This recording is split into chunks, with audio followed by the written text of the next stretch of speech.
اعوذ باللہ من الشیطان الرجیم بسم اللہ الرحمن الرحیم الحمد للہ رب العالمین والصلاة والسلام على اشرف الخلائق اجمعین سیدنا وسید الاولین والآخرین حبیبنا وحبیب الہ العالمین امام المرسلین وخاتم النبیین ابی القاسم المصطفى محمد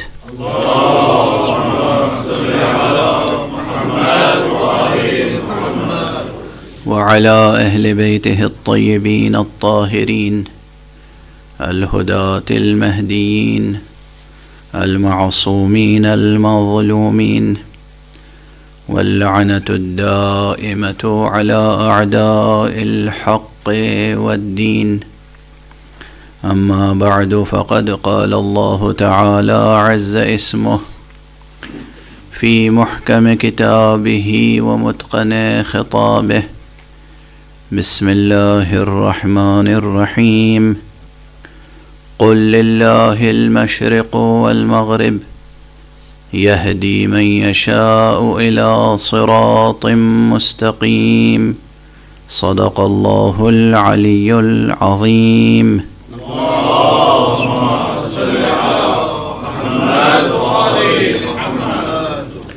قرآن حکیم کے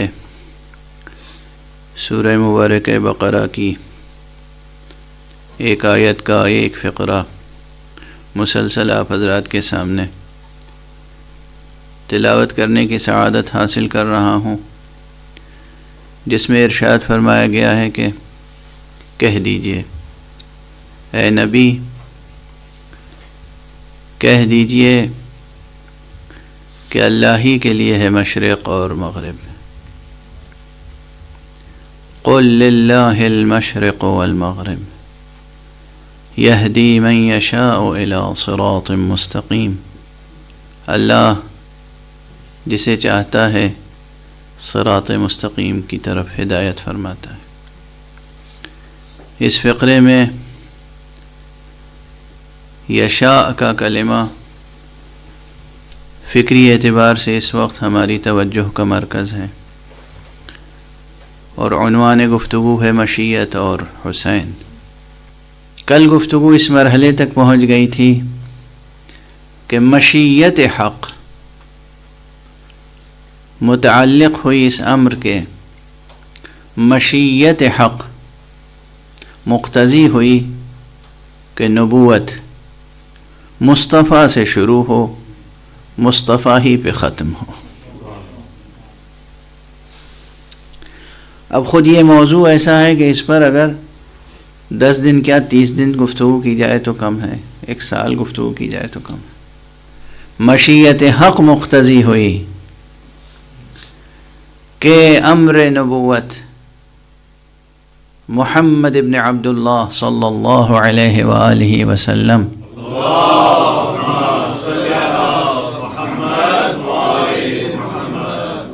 سے شروع ہو اور انہی پر ختم ہو۔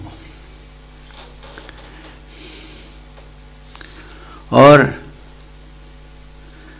جو حضرات منطق قرآنی، منطق عرفانی اور حقیقت وجدانی سے متعارف ہیں، وہ جانتے ہیں کہ جس طریقے سے مشیت حق مقتضی ہوئی کہ نبوت مصطفیٰ سے شروع ہو، مصطفیٰ ہی پہ ختم ہو، بالکل اسی طرح مشیت مقتضی ہوئی کہ ولایت مرتضیٰ سے شروع ہو، مرتضیٰ ہی پہ ختم ہو۔ اسی ضمن میں مشیت کی قسمیں ہیں، مشیت کے مراتب ہیں۔ اسی ضمن میں یہ عرض کیا کہ حق سبحانہ و تعالیٰ کی مشیت جب متعلق ہوتی ہے کسی کے اور وہ اس کو ملک و اقتدار بخشتا ہے تو یہ اقتدار کوئی معمولی اقتدار نہیں ہوتا. اپنی کوششوں سے، سیاسی کوششوں سے یا سیاسی بازی گری سے یا جنگ و جدل سے کام لے کر، ظلم و ستم سے کام لے کر، قہر و غلبے سے کام لے کر اقتدار تک پہنچنے والے اور ہوتے ہیں، اور مشیت حق سے جن کو اقتدار ملتا ہے وہ صاحبان ولایت کچھ اور ہوتے ہیں.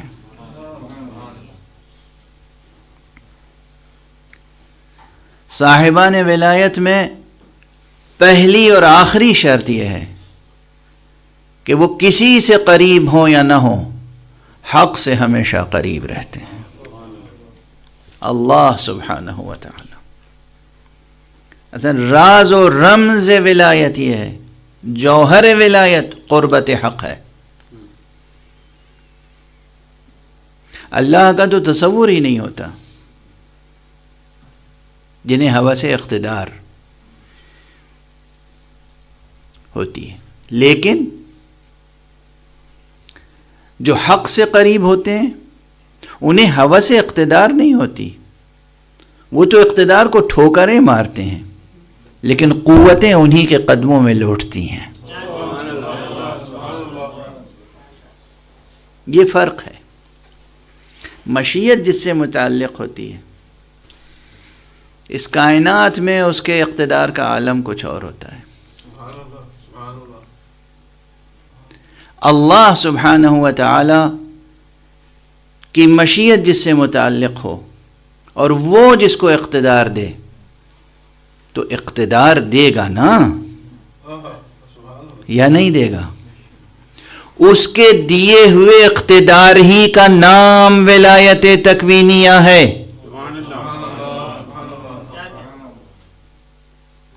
اور جن کے پاس یہ ولایت ہوتی ہے خود وہ ولایت حق ہی میں ہوتے ہیں، شریک باری نہیں ہوتے. کسی بھی اعتبار سے شریک باری نہیں ہوتے. اگر اس طرح آپ سوچیں گے تو نہ آپ کا توحید کا تصور کامل ہو سکے گا اور صحیح ہو سکے گا، نہ ولایت کا تصور صحیح ہو سکے گا. ایک صلوات پڑھ دیجئے محمد والے.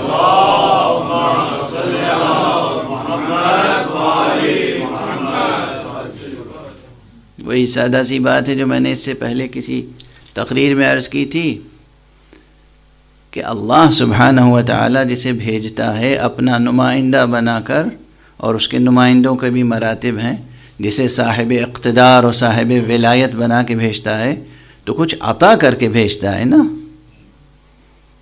یا دست خالی صرف الفاظ دے کر بھیجتا ہے، یا کچھ قوت بھی عطا کر کے بھیجتا ہے، کچھ حق تصرف بھی عطا کر کے بھیجتا ہے. یہ اللہ کی طرف سے آنے والا کچھ کر سکتا ہے یا نہیں کر سکتا؟ تمام انبیاء کی زندگیوں میں جو کچھ معجزات ہیں، یہ معجزات علامتی طور پر ظاہر ہوئے ہیں، صرف اس علامت کو ظاہر کرنے کے لیے کہ یہ اگر کچھ کرنا چاہے تو کیا کچھ کر سکتا ہے. اب بحث یہاں پر کی جاتی ہے کہ نہیں یہ کچھ نہیں کرتے، وہ حق ہی کرتا ہے. بے شک حق سبحانہ و تعالیٰ کرتا ہے. یہ جو کچھ کرتے ہیں اس کے اذن سے کرتے ہیں، بے شک اس کے اذن سے کرتے ہیں. مگر عزیز گرامی یاد رکھیں کہ جب کوئی ولی اللہ اپنی زبان سے بسم اللہ کہہ کر کوئی امر انجام دینا چاہتا ہے تو اس کی بسم اللہ میں وہی قوت ہوتی ہے جو اللہ کے حرف کن میں قوت ہوتی ہے.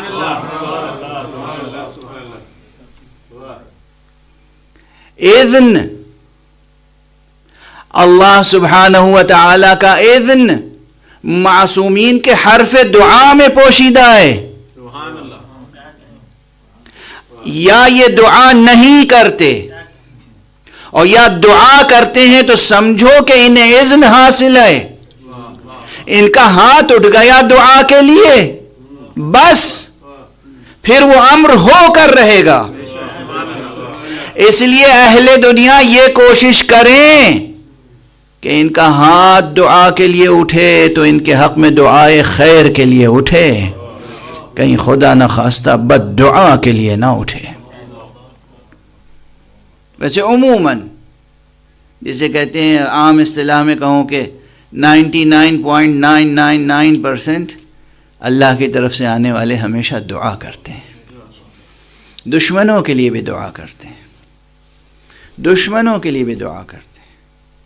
لیکن کبھی اگر کوئی ایک موقع مل جائے کہیں پر آپ کو، ہے ایسی مثال کے طور پر، عبرت کے لیے، نصیحت کے لیے، موعظت کے لیے، تنبیہ کے لیے، انذار کے لیے، تذکیر و تنذیر کے لیے، ایسے مواقع ہیں تاریخ میں کہ جہاں کسی معصوم نے بد دعا کی ہے اور وہ بد دعا بھی فوراً قبول ہوئی ہے۔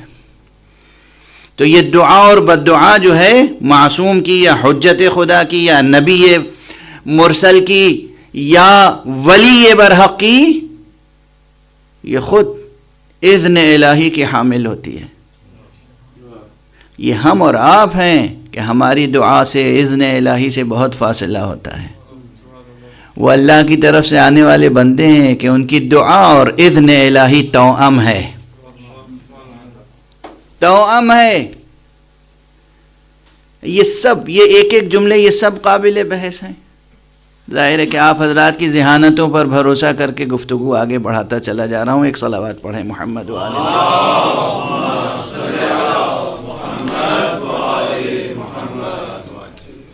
یہ سب رؤوس مطالب ہیں، یہ سب عناوین ہیں۔ ان تمام عناوین کے تحت کوٹیشنز کی ضرورت ہے، ریفرنسز کی ضرورت ہے، آیات، روایات، احادیث موجود ہیں۔ میں تو صرف فہرست وار عرض کر رہا ہوں اس وقت۔ مشیت الہی جس سے متعلق ہو جائے اور مشیت الہی کے تقاضے کے تحت حق سبحانہ و تعالی جسے اقتدار عطا فرمائے،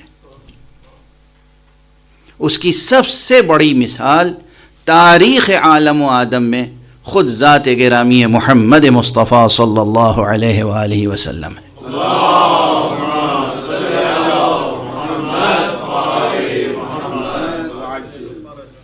آپ کی نبوت، آپ کی رسالت، آپ کی قائم کی ہوئی ریاست، یہ جو ریاست مدینہ کا تصور ہے ہمارے اور آپ کے ذہنوں میں، یہ جو حکومت سرکار رسالت مآب صلی اللہ علیہ وآلہ وسلم قائم ہوئی تھی مدینہ میں،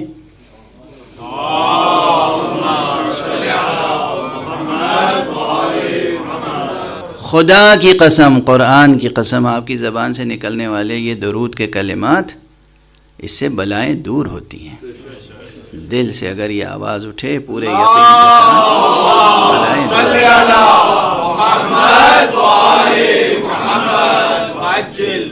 جزاکم اللہ۔ تو میں گزارش کر رہا تھا کہ ایک جملہ عرض کر رہا ہوں، کاش یہ جملہ ذہنوں تک پہنچ جائے۔ حضور صلی اللہ علیہ وآلہ وسلم کی ریاست مدینہ تھی نہیں، آج بھی ہے۔ بس سوچتے رہیں، تھی نہیں، آج بھی ہے، قیامت تک رہنے والی ہے یہ نبوت۔ وہ داؤد و سلیمان کی حکومتیں تھیں جو ختم ہو گئیں، یہ مصطفیٰ کی حکومت ہے، لیکن یہ حکومت وہ حکومت ہے، یہ ولایت وہ ولایت ہے کہ جو انسان مومن، جو مسلم کامل اپنے اختیار سے اس حکومت میں جینا چاہے، اسے اس ولایت مصطفیٰ اور اس حکومت محمدی کے فیضان نصیب رہتے ہیں۔ اس پوری کائنات میں ولایت مصطفیٰ نافذ ہے، ولایت مصطفیٰ تھی نہیں، ہے۔ اسی ولایت مصطفیٰ کا ایک نام آپ ریاست مدینہ کہہ لیں، ولایت مصطفیٰ کہہ لیں، ولایت مرتضیٰ کہہ لیں، یا دولت، یہ ترکیب پہلی بار غالباً آپ کی سماعتوں تک پہنچ رہی ہوگی۔ خود یزید کے مقابلے میں آقا حسین جو قیام فرما کے تشریف لائے تھے کربلا، تو آپ نے کوئی حکومت بنائی یا نہیں بنائی یزید کے مقابلے میں؟ کیا خیال ہے آپ کا؟ یزید جیتا یا ہارا؟ یزید جیتا یا ہارا؟ اگر یزید ہارا اس کے معنی حکومت حسین قائم ہو گئی. اب یہ اپنا اپنا نصیب ہے، اپنی اپنی قسمت ہے، کون حسین کی حکومت میں جیتا ہے، کون یزید کا طفیلی بن کے ہلاک ہوتا ہے. سوچنے کا مقام ہے. ایک صلوات پڑھ دیجئے محمد و آل محمد.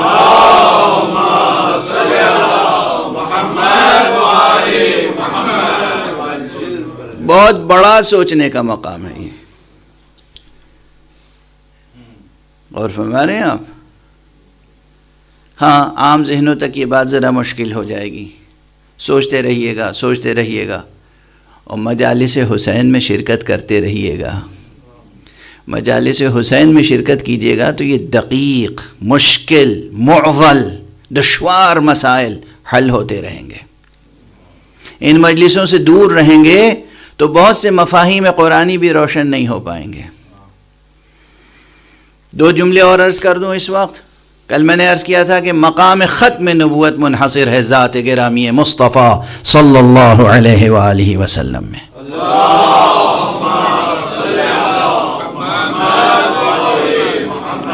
اور ہر اعتبار سے منحصر ہے، ہر اعتبار سے. بس ایک فقرہ کل عرض کیا تھا، ایک فقرہ آج عرض کروں گا اور گفتگو کو آگے بڑھاؤں گا. کل عرض کیا تھا عام نقطہ نظر سے، وہ میرا نقطہ نظر نہیں، عام نقطہ نظر سے سب کہتے ہیں انبیاء صرف 3 اصلیں لے کر آئے اصول دین کے اعتبار سے: توحید، نبوت، آخرت.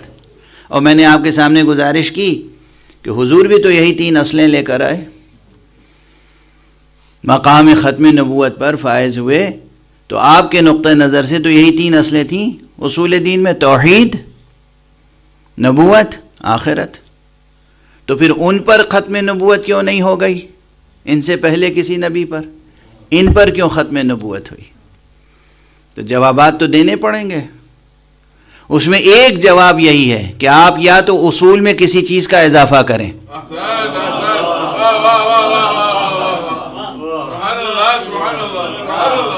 کہ نہیں.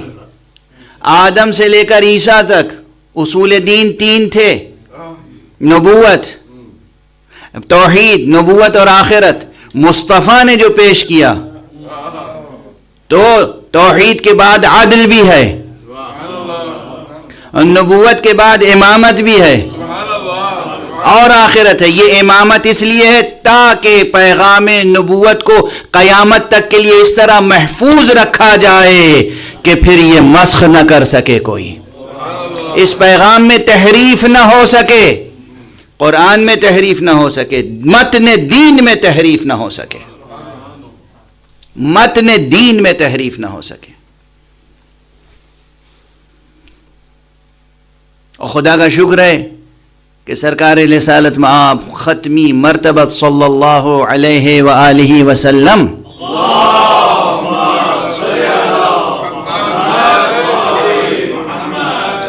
جو دین لے کر آئے تھے، وہ دین، اصل متن، وہ آج تک محفوظ ہے اور قیامت تک محفوظ رہنے والا ہے. یہ متن مسلمانوں کے تفرقے ہو گئے مگر وہ متن محفوظ ہے. اصول تا فروع، اصول سے لے کر فروع تک متن دین کی طرف آئیں. اصل دین، متن دین، جوہر دین اصول کی منزل میں ہے توحید، اور نبوت محمد عربی صلی اللہ علیہ وآلہ وسلم.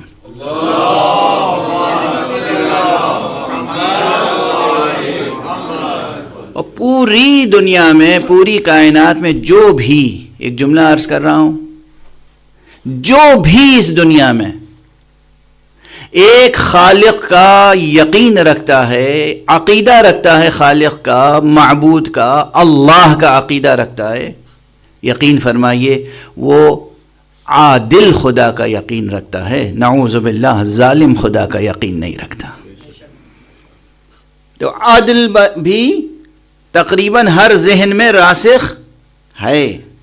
کوئی بھی شخص ہو، مشرق سے مغرب تک، اور یہ تو میں چیلنج کرتا ہوں کہ مسلمان ہی غیر مسلموں تک چلے جائیے، جو بھی بلیور ہے اور خدا میں، کریٹر میں، گاڈ میں، اللہ میں، ایک خالق میں یقین رکھتا ہے، وہ اسے خالق عادل سمجھتا ہے، خالق ظالم نہیں سمجھتا۔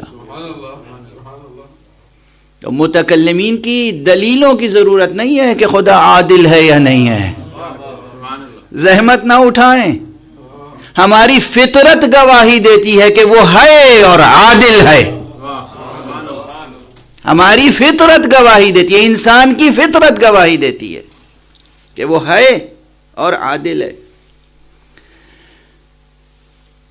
نبوت مصطفیٰ صلی اللہ علیہ وآلہ وسلم، اس پر بھی تمام مسلمان متحد ہیں۔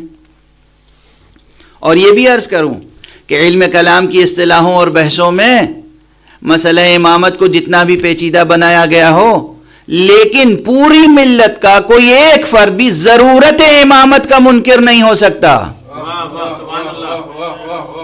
اجمالاً ضرورت امامت کا منکر کوئی نہیں ہو سکتا۔ اب یہ اپنا اپنا ذوق ہے، امام عادل چاہیے یا امام ظالم، یہ اپنی اپنی طبیعت پر ہے۔ آپ امام معصوم کو پسند کرتے ہیں یا امام غیر معصوم کو؟ اللہ نے وعدہ ابراہیم سے یہی کیا ہے کہ ہم امامت اپنی طرف سے اسی کو دیں گے جو ظالم نہیں ہوگا۔ جو ظالم نہیں ہوگا کا ترجمہ یہی ہے کہ اللہ اسی کو اپنی طرف سے امامت دے گا جو با کردار ہوگا، بلند کردار ہوگا، معصوم ہوگا، خطا کار نہیں ہوگا۔ ایک صلوات پڑھ دیں محمد و آل محمد۔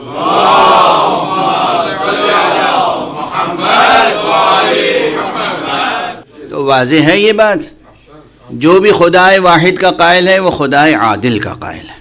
نعوذ باللہ، نعوذ باللہ، نعوذ باللہ، ہزار بار نعوذ باللہ، خاکم بدن، کوئی خدائے ظالم و جابر کا قائل نہیں ہے۔ اور جو بھی نبوت کا قائل ہے وہ ضرورت امامت کا بھی قائل ہے۔ اس کے بعد بحثیں ہیں کہ کون کس کو امام تسلیم کرتا ہے اور کون کیسے ہاتھ پر بیعت کرتا ہے۔ آلودہ ہاتھ پر بیعت کرنا پسند ہے کسی کو تو کوئی کر لے، ہم تو اس پاک و پاکیزہ، طاہر و مطہر، معصوم ہاتھ پر بیعت کرتے ہیں جسے اللہ اپنا ہاتھ کہہ سکے، جسے اللہ کہے ید اللہ فوق ایدیہم، یہ تم جس ہاتھ پر بیعت کر رہے ہو یہ اللہ کا ہاتھ ہے، کسی اور کا ہاتھ نہیں ہے۔ آخرت پر سب کا یقین ہے۔ تو یہ اجمالاً تفصیل میں جائیے گا، بحثیں ہیں اجمالاً۔ اب میرا اسلوب یہی ہے کہ بھئی جو چیزیں متفق ہیں اور جس پر متفق ہیں، آپ متفق ہیں اور جو چیزیں متفق علیہ ہیں کم سے کم اس پر تو اتحاد کیجئے، متحد رہیے۔ کیوں بلا سبب تفرقے میں پڑھ کے ہلاکت اختیار کرنا چاہتے ہیں؟ اصول سے فروع میں آ جائیے۔ اور دین اسلام میں دیکھیے کہ پوری دنیا میں پھیلے ہوئے جو مسلمان ہیں، ان میں کوئی مسلک، کوئی فرقہ ایسا ہے جس میں 24 گھنٹے میں 6 وقت کی نمازیں واجب ہوں؟ سراغ ہے کسی کا؟ آپ جانتے ہیں کوئی اطلاع ہے ایسی؟ نہیں، میرا خیال ہے سب 5 وقت کے قائل ہیں، کوئی 6 وقت کا قائل نہیں، کوئی 4 وقت کا قائل نہیں۔ اور اسی طرح سے رکعتوں کی تعداد بھی، اس میں کوئی اختلاف نہیں۔ صبح کی 2 رکعت فرض تو تمام مسالک میں یہی ہے، ظہر کی 4 رکعت تو تمام مسلکوں میں یہی ہے، عصر کی 4 رکعت تمام مسلکوں میں یہی ہے، مغرب کی 3 رکعت تمام مسلکوں میں یہی ہے، عشاء کی 4 رکعت تمام مسلکوں میں یہی، کوئی اختلاف نہیں۔ اگر کسی میں کوئی مسلک ایسا ہے جو سجدے سے نماز شروع کرتا ہو، تکبیر پہ ختم کرتا ہو، ایسا ہے کوئی مسلک؟ تحقیق کر لیجئے گا۔ ترتیب نماز بھی وہی ہے، تکبیرۃ الاحرام سے شروع ہوتی ہے اور اس کے بعد سورہ الحمد پڑھتے ہیں، پھر قرآن مجید کا کوئی ایک چھوٹا سا سورہ یا کوئی ایک رکوع، قرآن پاک کی آیتیں پڑھتے ہیں، پھر تکبیر کہتے ہیں، رکوع میں جاتے ہیں، رکوع میں وہی سبحان ربی العظیم و بحمدہ کہتے ہیں، اس میں کوئی اختلاف نہیں. پھر رکوع سے سر اٹھاتے ہیں، پھر سجدے میں جاتے ہیں اور کہتے ہیں سبحان ربی الاعلی و بحمدہ، اس میں کوئی اختلاف نہیں. پھر سجدے سے سر اٹھاتے ہیں، بیٹھتے ہیں، پھر سجدے میں جاتے ہیں اور وہی ذکر دہراتے ہیں، پھر کھڑے ہوتے ہیں. تو معلوم ہوا کہ متن نماز میں اور متن دین میں تمام عالم اسلام میں کوئی اختلاف نہیں ہے. میں اس سے پہلے کہیں کہہ چکا ہوں کہ میں فرض کیجئے کہ مثلا سورہ حمد ہی تو پڑھ رہا ہے پڑھنے والا، اب وہ ہاتھ اس کے کھلے ہوئے ہیں یا ہاتھ اس طرح سینے پر بندھے ہوئے ہیں، یہ ایک الگ چیز ہے، لیکن پڑھ کیا رہا ہے؟ سورہ حمد. پڑھ کیا رہا ہے؟ قرآن. پڑھ کس نیت سے رہا ہے؟ قربتاً اللہ. پڑھ کس نیت سے رہا ہے؟ کہ یہی اس کو رسول اللہ صلی اللہ علیہ وآلہ وسلم سے پہنچا ہے.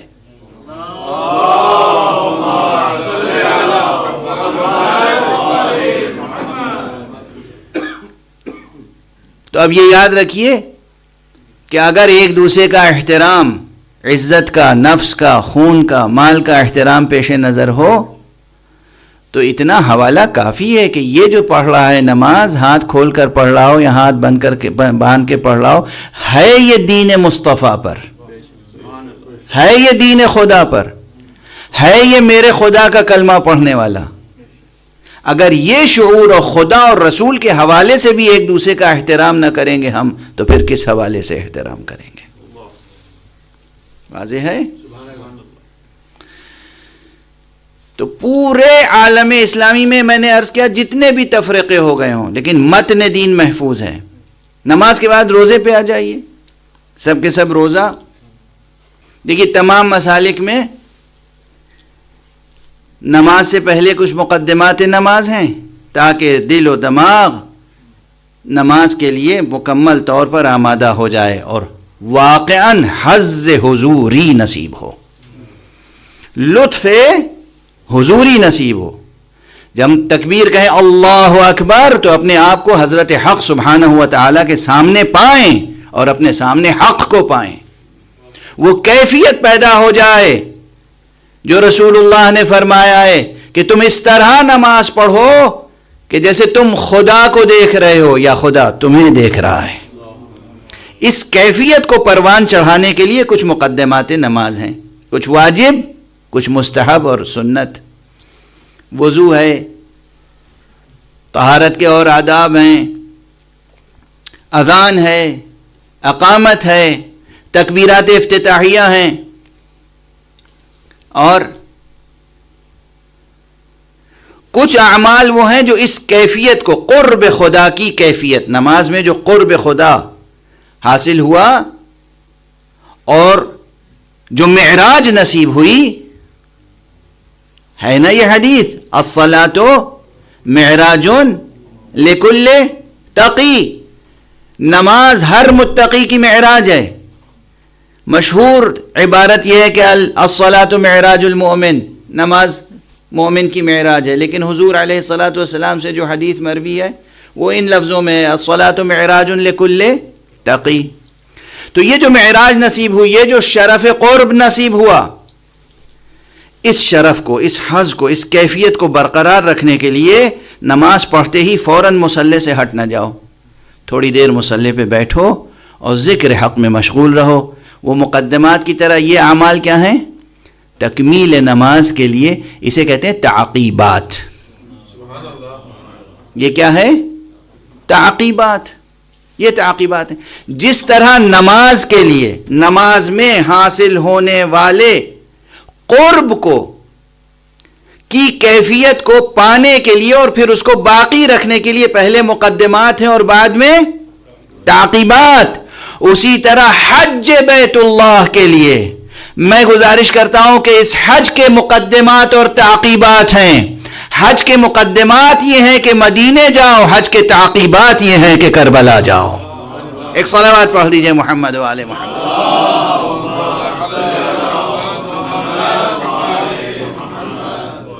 بہرحال یہ حج تو اصول دین میں توحید سے لے کر آخرت تک، اور فروع دین میں نماز سے لے کر حج تک، جہاد تک، امر بالمعروف و نہی عن المنکر تک، متن دین آج محفوظ ہے تمام مسلمانوں کے درمیان۔ یہ مشیت حق متعلق ہوئی کہ ختم نبوت مصطفیٰ پر ہو جائے، اور مصطفیٰ اپنے بعد وہ امامت اور ولایت کا انسٹیٹیوشن متعارف کرا کے جائیں جو محافظ رسالت مصطفیٰ، محافظ مقام ختم نبوت، محافظ قرآن، محافظ تنزیل و تعویل ہے۔ یہ ہے راز، یہ ہے راز۔ اور یہاں پر ایک جملہ اور عرض کر دوں کہ حضور علیہ الصلوۃ والسلام کے اوصاف اور فضائل میں ایک خاص چیز ہے، اور وہ ہے معراج۔ ابھی نماز کے لیے بھی معراج کا کلمہ زبان پر آ گیا تھا، تو حضور علیہ الصلوۃ والسلام کی سیرت میں اور آپ کی حیات طیبہ میں، آپ کے فضائل و مناقب میں ایک بہت عظیم امر ہے جس کا نام ہے معراج۔ خود یہ معراج اپنے واقعاتی انداز میں گویا کہ اعلامیہ ہے ختم نبوت کا۔ تفصیلات معراج اور جتنی روایتیں معراج سے متعلق صحیح السند روایتیں ہیں، ان تمام روایتوں میں ڈوبتے چلے جائیں تو آپ یہی محسوس کریں گے کہ یہ مقام ختم نبوت کا اعلان ہو رہا ہے۔ صرف نبوت نہیں ہے مصطفیٰ کے پاس، ختم نبوت ہے، حقیقت نبوت منحصر ہے ان کی ذات گرامی میں۔ اور وہ نبوت اور وہ امامت اور وہ ولایت ذات گرامی محمد مصطفیٰ میں منحصر ہے، جس میں حق سبحانہ و تعالی نے انہیں اقتدار بخشا ہے، وہ اقتدار کامل کہ زمان و مکان پر اقتدار ہے، اسپیس ٹائم کنڈیشنز پر اقتدار ہے۔ آقا کی چٹکی میں ہے زمان و مکان، اور یہ چٹکی بنائی جس نے ہے اسی کو ہم سجدہ کرتے ہیں۔ وہ ہے اللہ، وہ ہے عظیم، وہ ہے کبیر، وہ ہے اکبر، اس کی توحید بہت بلند ہے۔ اس نے جس محمد کو ملک و ملکوت پر اقتدار ولایت بخشا ہے، تو مصطفیٰ صلی اللہ علیہ وآلہ وسلم کی چٹکیوں میں ہے زمان و مکان۔ ہاں یہ ضرور ہے، ہم ان میں سے ہیں جو یہ سمجھتے ہیں کہ یہ زمان و مکان پر اقتدار اللہ نے بخشا ہے، اللہ نے بخشا ہے، اور مصطفیٰ کو بخشا ہے ایسا کہ نفس مصطفیٰ سے جدا نہیں ہو سکتا، ایسا اقتدار جو نفس مصطفیٰ سے جدا، اتنا کمال کا ہے نفس مصطفیٰ کہ اس سے جدا نہیں ہو سکتا۔ تو بظاہر اگر اس دنیا میں خود شخص مصطفیٰ نہ ہو مگر نفس مصطفیٰ ہو، شخص مصطفیٰ نہ ہو نفس مصطفیٰ ہو، تب بھی وہ کمالات موجود رہیں گے، یعنی زمان و مکان پر اقتدار موجود رہے گا۔ یہ اور بات ہے کہ یہ اقتدار ظاہر بس اس وقت ہوگا جب مشیت پروردگار ہوگی، مشیت نہیں ہوگی تو اظہار نہیں ہوگا، مشیت ہوگی تو اظہار ہوگا۔ تمام معجزات اور واقعات کا مطالعہ آپ اس روشنی میں کریں، یہ شہ کلید ہے، یہ کلید مطلب ہے، کنجی ہے، کی تمام حقائق کو سمجھنے کے لیے۔ کیا بلند نفوس ہیں، کیا بلند نفوس ہیں۔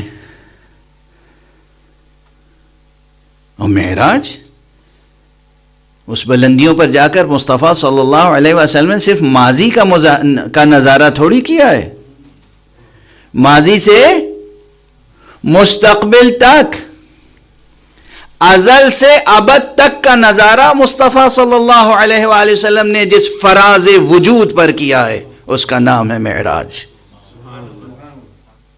جس نقطۂ فراز وجود پر سرکار رسالت مآب نے ازل تا ابد ملاحظہ فرمایا ہے، وہ ہے نقطۂ فراز وجود جس کا نام ہے معراج. اور اسی لیے پورے قرآن میں یہ آیت جو معراج سے متعلق اور اسراء سے متعلق ہے کس قدر عظیم الشان آیت ہے.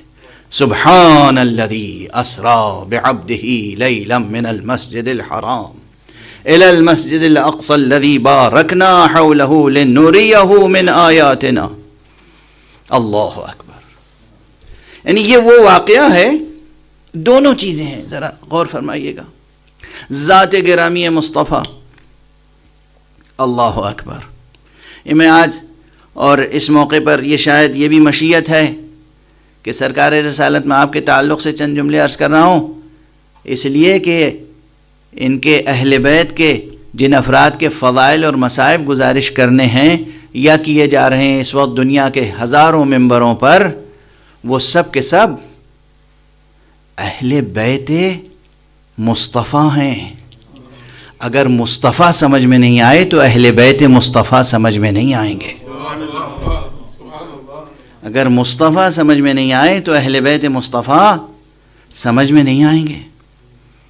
ذات گرامی مصطفیٰ بھی یہ ہے کہ ان کو بھیجنے پر بھی خدا نے ناز کیا ہے. سورہ جمعہ ہر جمعے میں آپ حضرات تلاوت فرماتے ہیں، بلکہ سعادت مند ہیں وہ جو تلاوت کرتے ہیں. هو الذی بعث فی الامیین رسولا. هو الذی، وہی ہے وہ خدا جس نے ایسا رسول بھیجا. یعنی رسول کو بھیجنے پر تعارف کس کا کرا رہا ہے؟ اپنی ذات کا. غور فرما رہے ہیں آپ؟ ذرا دیکھو یہ مصطفیٰ وہ ہے کہ اسے کسی اور نے نہیں بھیجا ہے، اسی نے بھیجا ہے. جب یہ معراج پر گئے تو انداز کیا ہوا؟ سبحان الذی اسری بعبدہ. کیا کہنا اس پروردگار کا جو اپنے بندے کو راتوں رات سفر معراج پر لے گیا. یہاں بھی معراج کے واقعے کا حوالہ دے کر ناز فرما رہا ہے خدا. غور فرما رہے ہیں آپ؟ کیا مقام ہے، کیا منزلت ہے. یہ اتنا عظیم واقعہ ہے کہ اسی لیے حضرت امام جعفر صادق علیہ الصلاۃ والسلام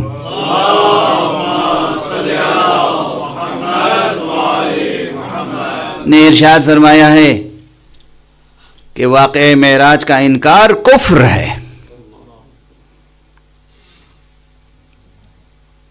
معراج کا انکار کفر ہے، کفر. اب بس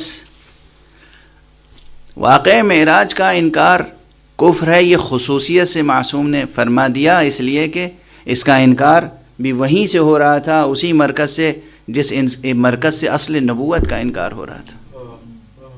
اسی مرکز سے حدیثیں اور روایتیں گڑھی جا رہی تھیں کہ یہ حضور سفر میں گئے نہیں تھے، خواب دیکھا تھا. یا بار بار یہ بات کہی جا رہی ہے، کہی جاتی رہی ہے کہ یہ صرف روحانی معراج تھی، جسم مبارک معراج پر نہیں گیا تھا. اور یہ فقیر پچھلے 30-40 برسوں سے یہ جملہ کہہ رہا ہے. آج پھر دہرا کے آگے بڑھوں گا کہ جو لوگ یہ بحثیں کرتے ہیں کہ رسول اللہ صلی اللہ علیہ وسلم کی معراج جسمانی تھی یا روحانی، انہیں یہ یاد رکھنا چاہیے کہ جسم و روح کی جدائی کا نام موت ہے، معراج نہیں.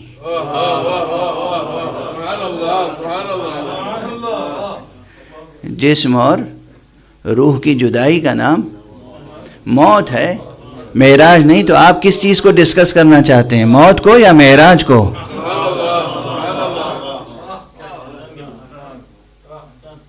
بہرحال تو جسم اور روح کی جدائی کا نام تو موت ہے.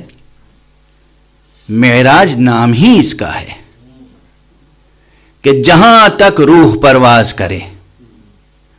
اگر مقتضی ہو کہ جسم ساتھ ساتھ جائے تو پھر جسم کو ساتھ ساتھ لے کر جائے، اور جسم ہی نہیں، دوش پر ردا ہو تو وہ بھی جائے، اور قدم میں نعلین ہو تو وہ بھی جائے.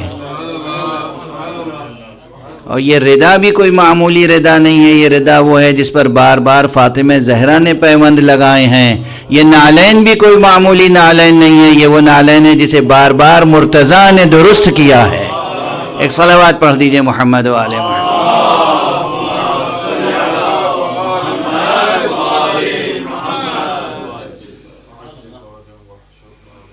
تو یہ واقعہ معراج جو ہے یہ بھی مقام ختم نبوت کا ایک قدرتی اور تکوینی اعلامیہ اور اشاریہ ہے، اور اقتدار مصطفیٰ کی دلیل ہے۔ اقتدار مصطفیٰ جو عطائے رب ہے، بلا شبہ عطائے رب ہے، عطائے حق ہے۔ گفتگو اسی انداز سے چلتی رہی تو وقت کافی صرف ہو جائے گا، اس لیے دامن گفتگو کو سمیٹتا ہوں اور پھر اس نقطے تک لے کر آتا ہوں کہ مقام ختم نبوت کے اسرار میں سے ایک سر یہ بھی ہے کہ جس طرح حضور علیہ الصلاۃ والسلام میں بدرجہ کمال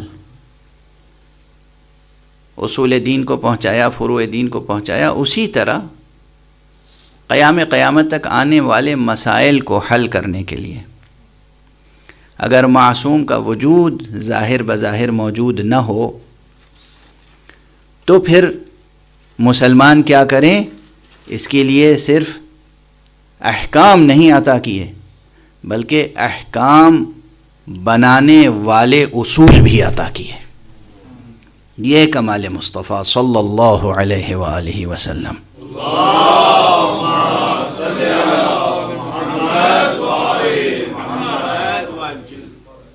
تو یہ فقاہت اور یہ اجتہاد اور یہ علم اصول فقہ جو بعد میں اصول فقہ کے عنوان سے پروان چڑھا، یہ بھی عطائے مصطفیٰ صلی اللہ علیہ وسلم، عطائے ائمہ اہل بیت مصطفیٰ ہے۔ یہ کہیں اور سے نہیں آیا، یہ مانگے کا اجالا نہیں ہے، یہ مانگے کا اجالا نہیں ہے، یہ بڑا فرق ہے۔ پہلے جو انبیاء تھے ان انبیاء نے قوانین عطا کیے تھے، قوانین کا مجموعہ، اور اب حضرت ختمی مرتبہ صلی اللہ علیہ وآلہ وسلم نے ایک بلند صلاۃ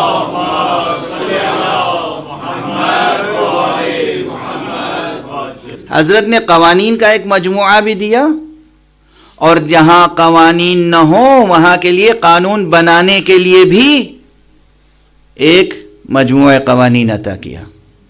واضح ہے؟ تو ہر اعتبار سے مقام ختم نبوت کی تفسیر کی جا سکتی ہے، لیکن اس کی یہ تفسیر ہرگز درست نہیں ہے کہ ختم نبوت کے معنی ہے کہ اب اس کے بعد انسان کو الہی ہدایت کی ضرورت نہیں ہے۔ نہیں، الہی ہدایت کی ضرورت تو قیامت تک رہے گی، الہی ہدایت کی ضرورت تو روز محشر بھی رہے گی،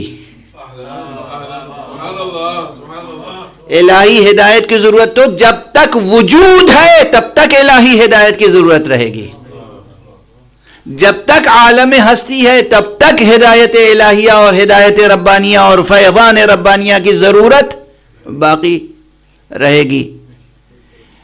لیکن ختم نبوت کے معنی ہے کہ انہوں نے اس کمال تک پہنچا دیا ہے ہدایت کو کہ اب وہ ہدایت انہی کی ذات اور انہی کے مقام سے متصل رہے گی،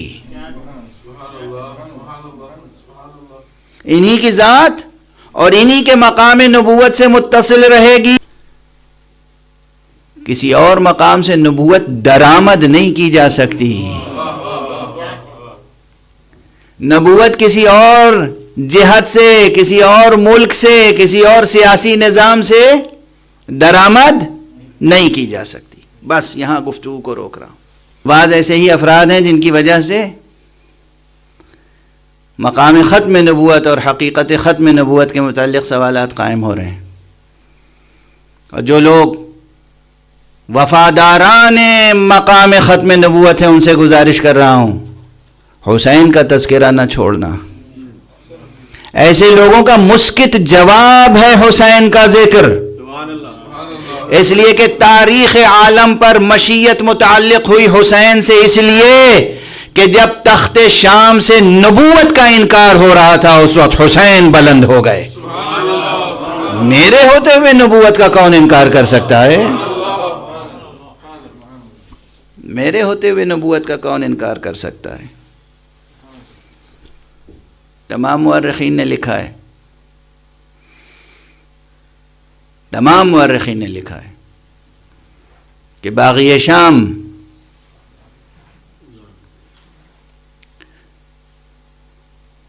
نشے باطل میں مست، نفس پرستی میں مبتلا،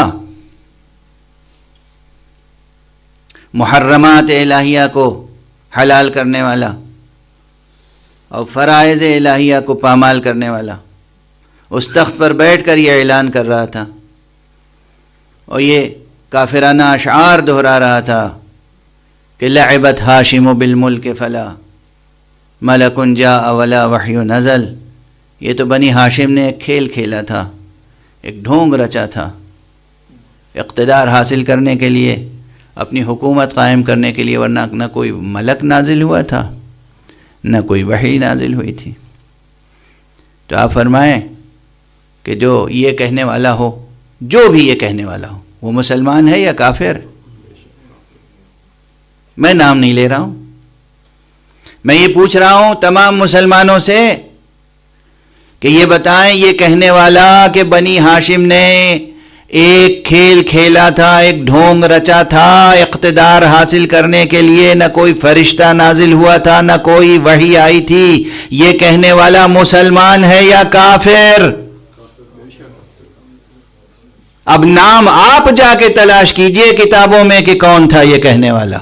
حسینیت زندہ باد، حسینیت زندہ باد، حسینیت زندہ باد، یزیدیت مردہ باد، یزیدیت مردہ باد، یزیدیت مردہ باد. برائے خوشنودی سید الشہداء ابا عبداللہ عازم الان صلوات. اللہم صلی علی محمد و آل محمد.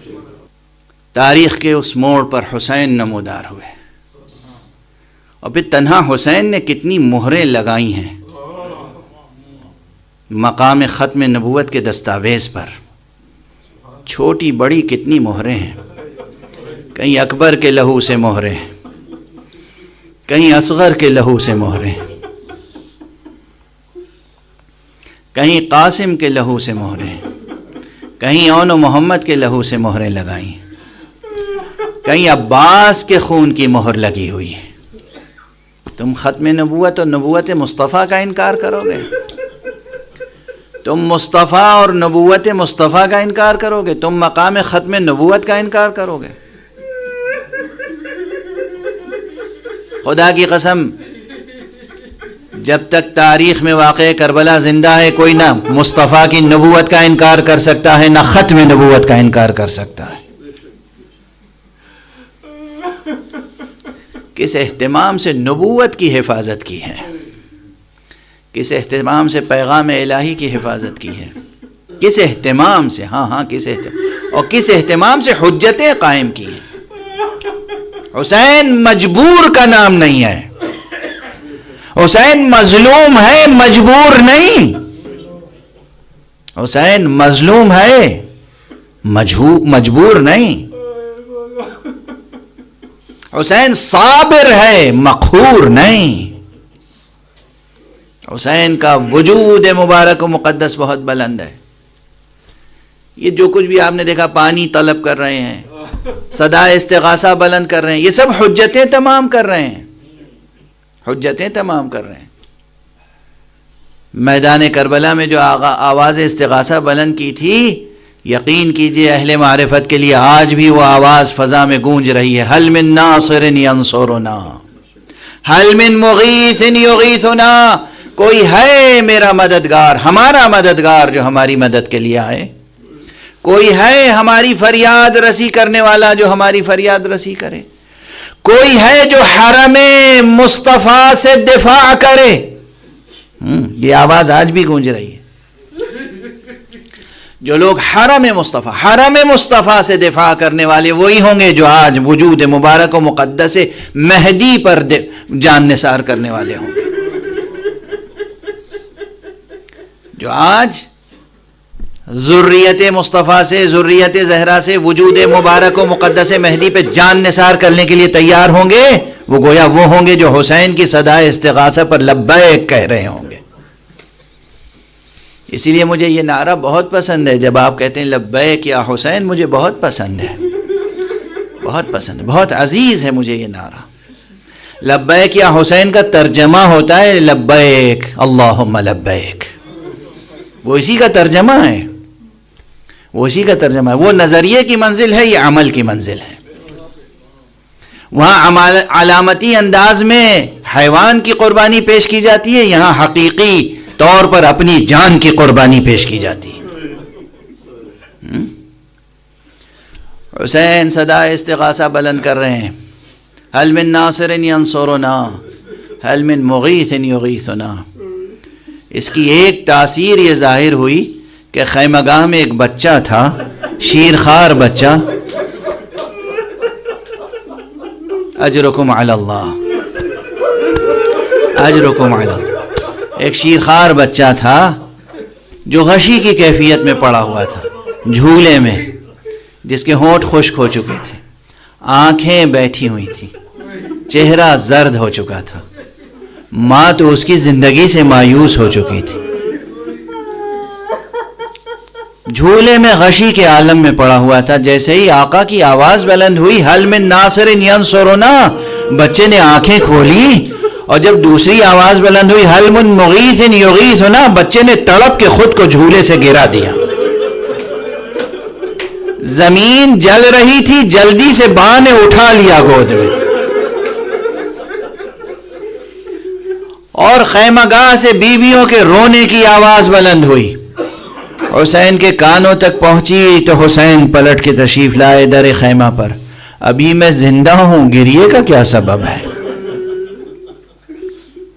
بیویوں نے گزارش کی، آقا فرزند رسول، جیسے ہی آپ کی صدا استغاثہ بلند ہوئی، ویسے ہی یہ 3 دن سے پیاسا بچہ، یہ شیرخوار بچہ، یہ بیدار ہو گیا، ہوش میں آ گیا، یہ بے چین ہو گیا، اور اس نے خود کو گہوارے سے گرا دیا زمین پر۔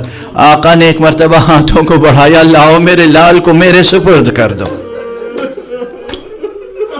میدان کربلا میں لے کر آئے، دشمنوں کے سامنے آخری حجت تمام کر رہے ہیں، تمہاری نظر میں اگر میں گنہگار ہوں، قصوروار ہوں، تو یہ بتاؤ دنیا کے کسی قانون میں یہ شیرخوار بچے بھی کہیں گنہگار ہوتے ہیں؟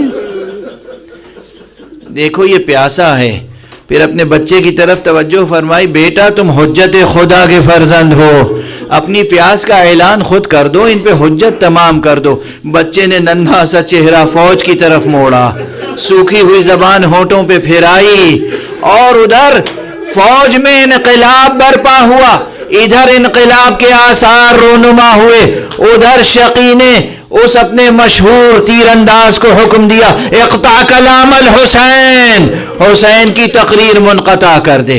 یہ بچے کا زبان پھرانا نہیں تھا، گویا خطبہ حسینی کی تشریح ہو رہی تھی، یہ خطبہ حسینی کا تسلسل تھا۔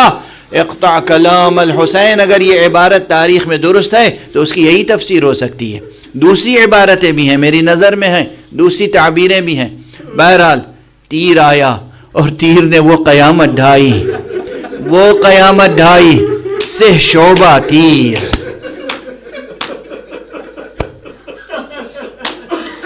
اب دامن وقت میں گنجائش نہیں ہے کہ میں تشریح کروں، یہ سہ شعبہ تیر آیا اور 6 ماہے شیرخوار بچے کے گلے کو چھیدتا ہوا آقا حسین کے بازوؤں میں پیوست ہو گیا، اور ادھر اس بچے نے اپنے دونوں ہاتھ ننھے ہاتھ اٹھائے اور بابا کے گلے کا ہار ہو گیا، گلے سے چند قطرے لہو کے ٹپکے حسین نے ہاتھوں میں لیا، چلو میں لیا، اور کہتے ہیں آسمان کی طرف پھینکنا چاہا، مگر پھر آسمان سے آواز آئی، حسین یہ خون کے قطرے آسمان کی طرف آئے تو قیامت تک پھر بارش نہیں ہوگی۔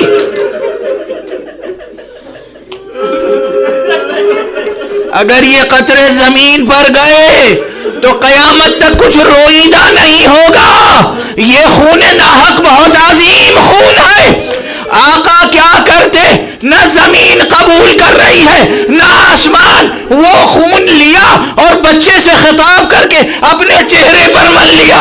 میرے لال، میں اسی طرح خدا کے حضور میں فریاد لے کر پہنچوں گا، اسی طرح میں تمہارے نانا محمد مصطفیٰ کی خدمت میں پہنچوں. انا للہ و انا الیہ راجعون. رضا بقضائہ و تسلیما لامرہ. انا للہ و انا الیہ راجعون. رضا بقضائہ و تسلیما لامرہ. انا للہ و انا الیہ راجعون. رضا بقضائہ و تسلیما لامرہ. پروردگار ہمیں علوم قرآن اور معارف اہل بیت سے آشنا فرما.